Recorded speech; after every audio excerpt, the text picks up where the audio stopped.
Welcome to The Debate. Today, we are walking into a room that, well, almost everyone listening has entered at some point. It's a room of high stakes, sweaty palms, and carefully rehearsed answers. I am speaking, of course, about the job interview. It's the ubiquitous gatekeeper of employment, a ritual practiced globally from a casual coffee shop chat to a grueling multi-stage corporate interrogation. Ritual is the perfect word for it. Yeah. It's something we do because we've always done it, not, necessarily because it works. We just assume that sitting two people in a room for an hour somehow reveals who is best for a job. But I'm here to argue that what we're actually watching is not a scientific assessment. It's a piece of performative theater. And that is the central tension we're unpacking today.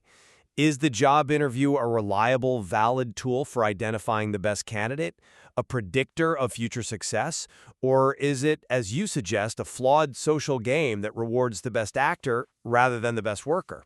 I think I'm leaning heavily toward social game. I'll argue that the interview process is fundamentally compromised by human bias, the candidate's ability to, fake their way through, and a system that, quite disturbingly, inadvertently rewards some pretty dark personality traits.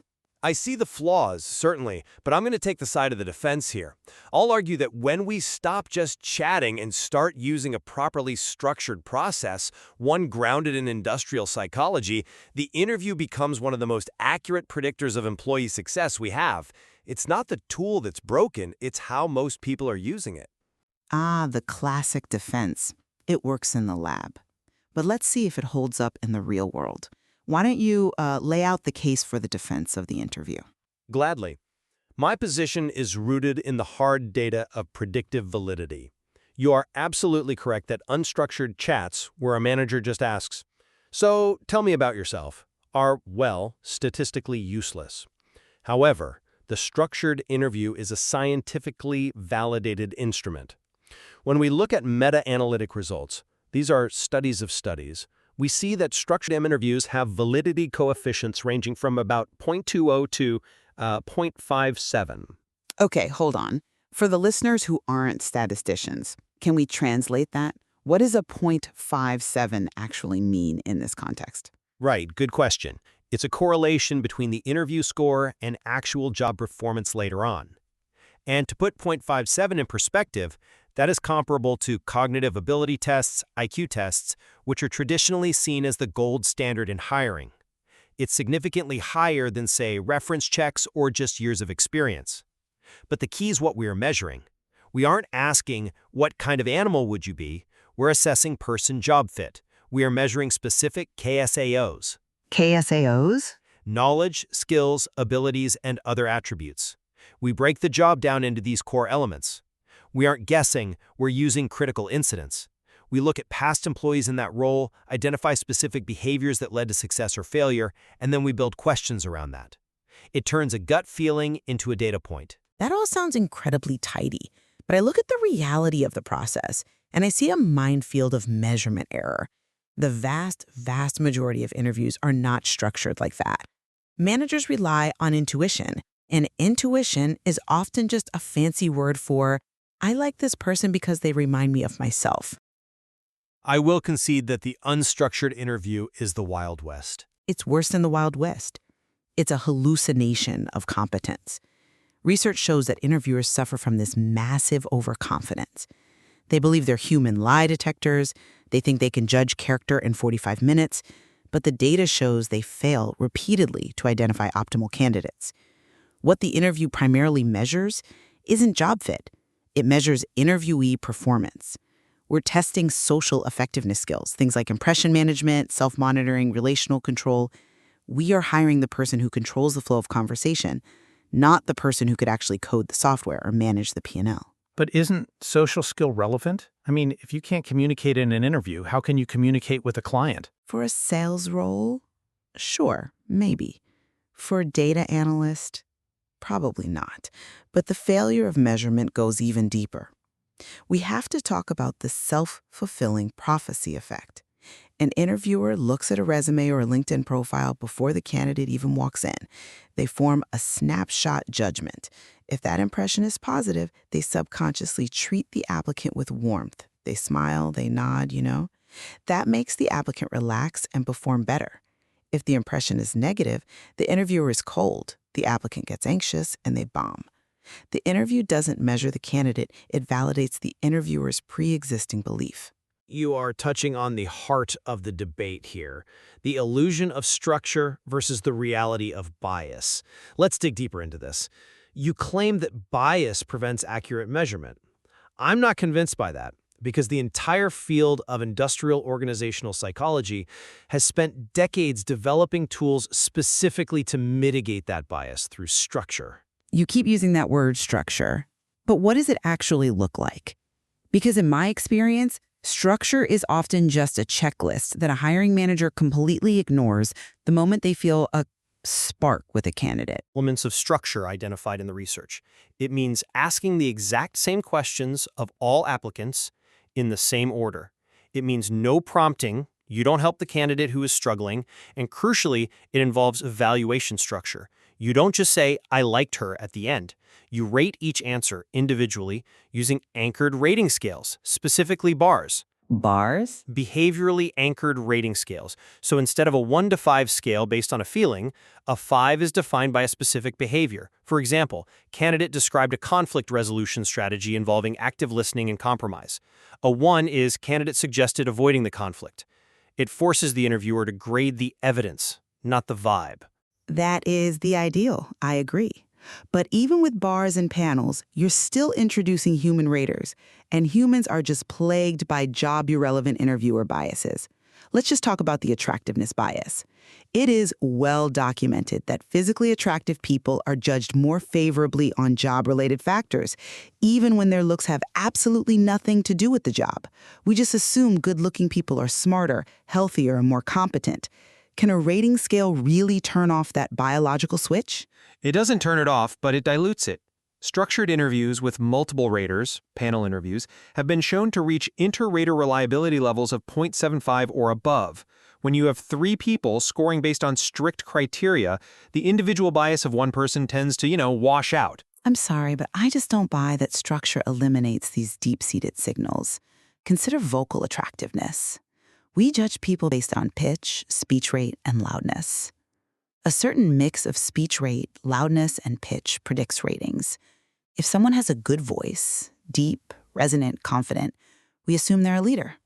If they speak slowly or have a vocal fry, we dock them points. We're measuring acoustics, not aptitude. So you're arguing that we are biologically wired to hire the alpha? Essentially, yes. And it's not just biology, it's sociology. We have to discuss the Bertrand and Mullen-Athan study. This is the famous resume audit. They found that applicants with white-sounding names got 50% more callbacks than those with African-American-sounding names with the exact same resume. This error starts before the interview even happens, but it absolutely bleeds into the room. If you walk in with a certain name or an accent, the interviewer's intuition is already primed against you. That study is a powerful indictment of the screening phase, absolutely. But strangely enough, it actually supports my argument for structure. The solution to name bias or accent bias isn't to get rid of interviews, it's to make them more robotic. Research shows that when interviewers are trained and forced to score specific competencies, the influence of race and gender diminishes. The problem isn't the tool, it's the misuse of the tool. But here is the irony.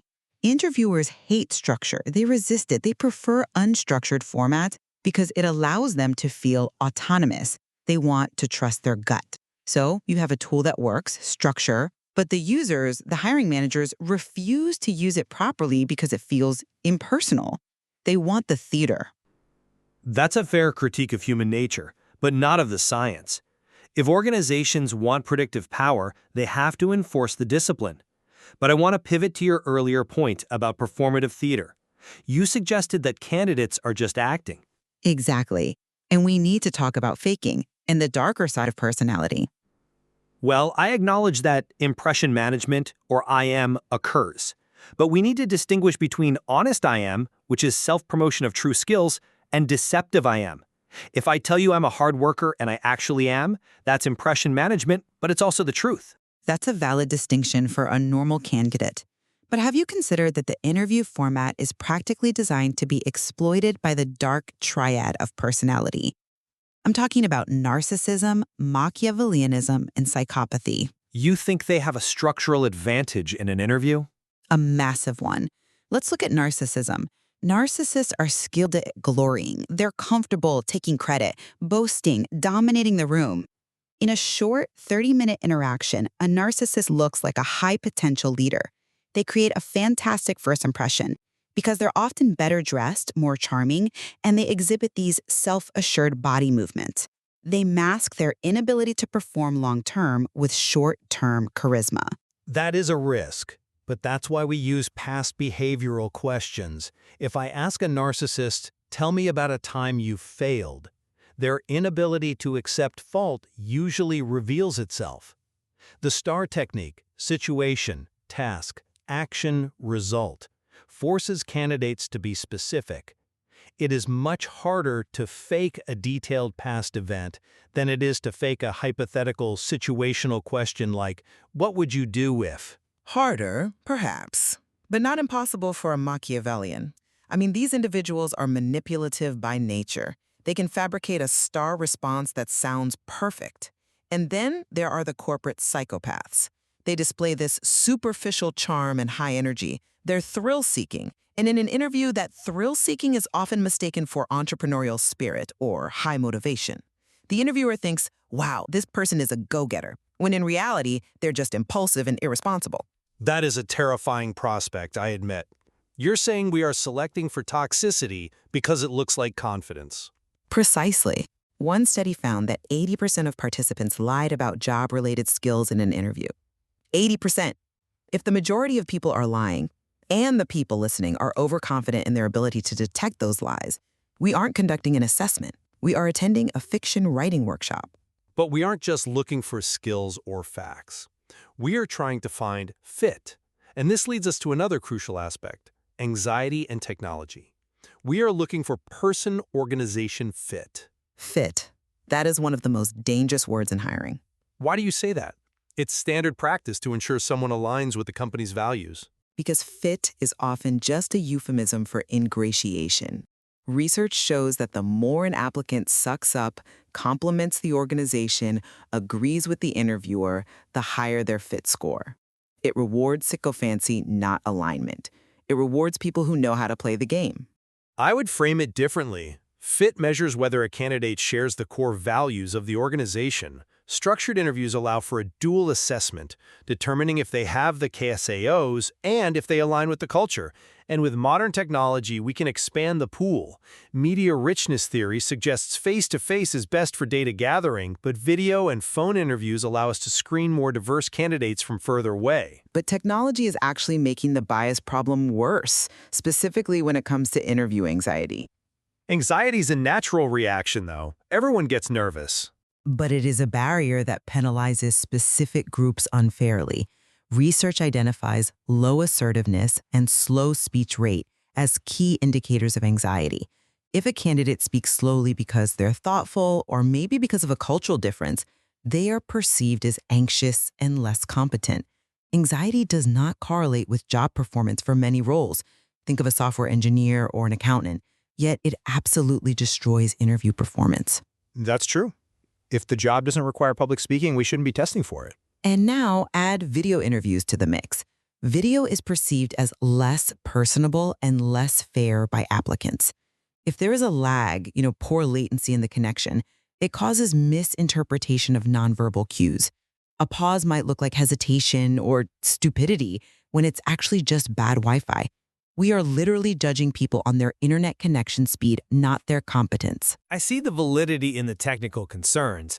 Media richness theory does support the idea that face-to-face is superior because it carries more data. Verbal and nonverbal cues are read in the moment. However, we can't ignore that technology enables us to recruit from a much wider geographic area, which can actually increase diversity. It increases the pool, sure, but it degrades the quality of the interaction. You mentioned person-organization fit earlier.